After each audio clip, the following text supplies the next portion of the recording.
Hello friends, welcome to defence matrix. तो India में जो रशिया के एम्बेसडर हैं उनके द्वारा ये अनाउंस किया गया है कि रशिया इंडिया के आमका प्रोग्राम को सपोर्ट करना चाहता है Su-57 प्रोडक्शन के थ्रू।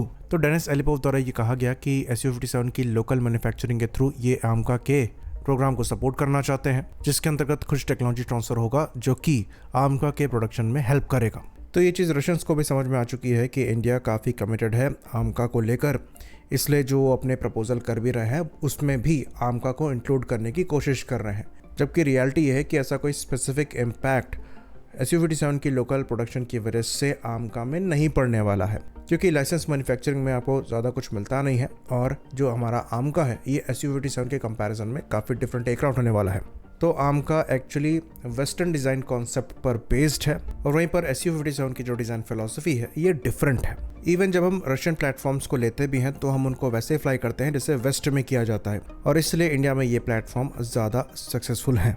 खैर, रशिया द्वारा अगर आमका के साथ Su-57 को एसोसिएट करके पिच किया जा रहा है तो उससे ज़्यादा फर्क नहीं पड़ेगा, लेकिन अगर इसे एज एन इंडिपेंडेंट ऑफर देखा जाए तो वो हमारे लिए ज़्यादा इंटरेस्टिंग हो सकता है। इसके बारे में हम पास्ट में भी चर्चा कर चुके हैं, क्योंकि पाकिस्तान द्वारा most likely Chinese J-35 fighter लिए जाने हैं और Su-57 उनसे बेटर आपको पड़ेगा।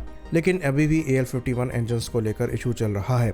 ऑल्दो ये कहा जाता है कि इनका जो डेवलपमेंट पीरियड है ये ख़त्म हो चुका है, पर अभी भी एक भी Su-57 नहीं देखा गया है जो कि AL-51 इंजन्स के साथ फ्लाई कर रहा हो। ऑल्दो कुछ रिपोर्ट्स इंडिकेट करती हैं कि ये इंजन डिलीवर हुए हैं, पर ये इन सर्विस एयरक्राफ्ट के साथ है, इसका कंफर्मेशन नहीं है। बाकी डिफरेंट नोजल्स के साथ भी यहाँ पर टेस्टिंग करी जा रही है, इसके भी वीडियोस आ रखे हैं। तो Su-57 ओवरऑल एक काफ़ी अच्छा एयरक्राफ्ट है, स्टेल्दी भी है, लेकिन अपने इंजन के पार्ट से स्टेल्थ लैक करता है। पहले यहाँ पर जो AL-41 इंजन यूज़ किए जा रहे थे वो स्टेल्थ के लिए ऑप्टिमाइज नहीं थे। AL-51 ऑप्टिमाइज किया गया है लोअर विजिबिलिटी के लिए, तो ये एयरक्राफ्ट का IR सिग्नेचर और RCS दोनों थोड़ा कम करेगा।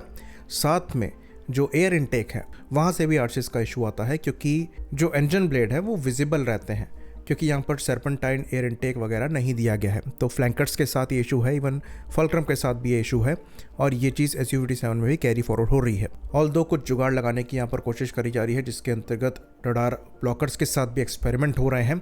इवन एयर इनटेक के डिज़ाइन में थोड़े बहुत बदलाव करने की कोशिश करी जा रही है, और अगर यहाँ से ये RCS को कम रखने में सक्षम होते हैं तो एक बड़ा इंप्रूवमेंट एयरक्राफ्ट के RCS पर आ सकता है। तो डिज़ाइन को लेकर स्टेल्थ के मामले में ये खामियां हैं, लेकिन दूसरी जगह बेनिफिट्स भी हैं परफॉर्मेंस के साथ। तो जो इंजन कॉन्फ़िगरेशन है, इस इंजन कॉन्फ़िगरेशन की वजह से फ्यूसेलाज में अच्छा खासा स्पेस बच जाता है, जहाँ पर इंटरनल हार्ड पॉइंट्स दिए गए हैं। और अभी हाल ही में Su-57 की एक लेटेस्ट फोटो निकल कर सामने आई है, जहाँ पर पहली बार ये जो सेंटर लाइन पायलॉन है उनको ओपन देखा गया है, जहाँ पर 4 लॉन्ग रेंज की air to air missile carry करी जा सकती हैं, 2-2 की टैंडम कॉन्फ़िगरेशन में, और 2 additional R-74 short range air to air missile air intake के जस्ट बगल में इंटरनल पायलॉन में कैरी करी जा सकती हैं। तो टोटल ये एक बार में 6 मिसाइल्स इंटरनली कैरी कर सकता है, जो कि इम्प्रेसिव है। साथ में जो फ्यूसेलाज की कॉन्फ़िगरेशन है उसकी वजह से ये इंटरनली बड़ी क्रूज़ मिसाइल्स भी कैरी कर सकता है। तो ये KH-69 जैसी क्रूज़ मिसाइल्स इंटरनली कैरी कर सकता है। तो अपनी कॉम्बैट कॉन्फ़िगरेशन में ये एयरक्राफ्ट एनी डे बेटर होने वाला है किसी भी अवेलेबल 4.5 जन प्लेटफॉर्म से, क्योंकि जब एयरक्राफ्ट कॉम्बैट लोड कैरी कर रहा होता है तो वेपन्स हार्ड पॉइंट में होते हैं, जिसकी वजह से RCS वैसे ही बढ़ जाता है। Su-57 के केस में RCS पहले ही कम है, वेपन्स भी इंटरनली कैरी किए जाएंगे तो RCS कम ही रहेगा। इवन कहा जाता है कि लॉन्ग रेंज R-37 मिसाइल भी इंटरनली कैरी कर सकता है, जो कि गेम चेंजर साबित हो सकती है। तो टोटल 7,500 किलोग्राम का पेलोड ये कैरी कर सकता है, जिसमें 6 एक्सटर्नल वेपन्स भी कैरी किए जा सकते हैं। तो फुल कॉम्बैट लोड में ये एक बहुत कैपेबल एयरक्राफ्ट साबित होगा। जैसे कि हमने बताया, 5th जनरेशन प्लेटफॉर्म डिज़ाइन किए जाते हैं स्पेसिफिक रोल्स के लिए। वहीं पर Su-57 एक ऐसा एयरक्राफ्ट है जहाँ पर RCS लो है, और ये डिज़ाइन किया गया है ज़्यादातर प्रैक्टिकल ऑपरेशंस को परफॉर्म करने के लिए। Radar cross section part basically struggle रहा है, वो भी मेनली इसके एयर इनटेक की वजह से, जहाँ से इंजन ब्लेड नज़र आते हैं, लेकिन नए इंजन के साथ और एयर इनटेक के थोड़े बहुत डिज़ाइन चेंजेस के साथ ये भी इम्प्रूव हो सकता है। तो अगर हम कुछ नंबर में आमका से पहले इनको प्रिक्योर करते हैं तो ये हमारे लिए बेनिफिशियल हो सकता है, लेकिन वहाँ पर पर्पस ये नहीं होना चाहिए कि हम लाइसेंस मैन्युफैक्चरिंग इनकी इंडिया में करें ताकि आमका के प्रोग्राम में इसका सपोर्ट मिले, क्योंकि अगर हम लाइसेंस मैन्युफैक्चरिंग पर चले जाएंगे तो नंबर्स इनके बड़े लेने पड़ेंगे।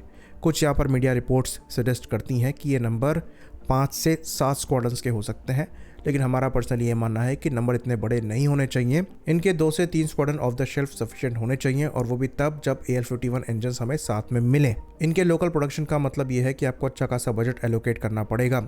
जब आप 100 के ऊपर रफाल को प्रिक्योर करने का प्लान कर रहे हैं, उसके साथ अगर अच्छा खासा बजट आपको इसमें भी लगाना पड़ जाएगा तो ये सही नहीं रहेगा आपके लोकल प्रोजेक्ट्स के लिए। होपफुली यहाँ पर डिसीजन प्रैक्टिकल होकर लिए जाएं, और ये जो रशिया इस एयरक्राफ्ट को पिच कर रहा है आमका के साथ एसोसिएट करके, उस चीज़ को इग्नोर करा जाए। आई होप इन्फॉर्मेशन यहाँ पर क्लियर रही हो। इसी बात पर इस वीडियो को हम खत्म करेंगे। लाइक करिए, सब्सक्राइब करिए। जय हिंद।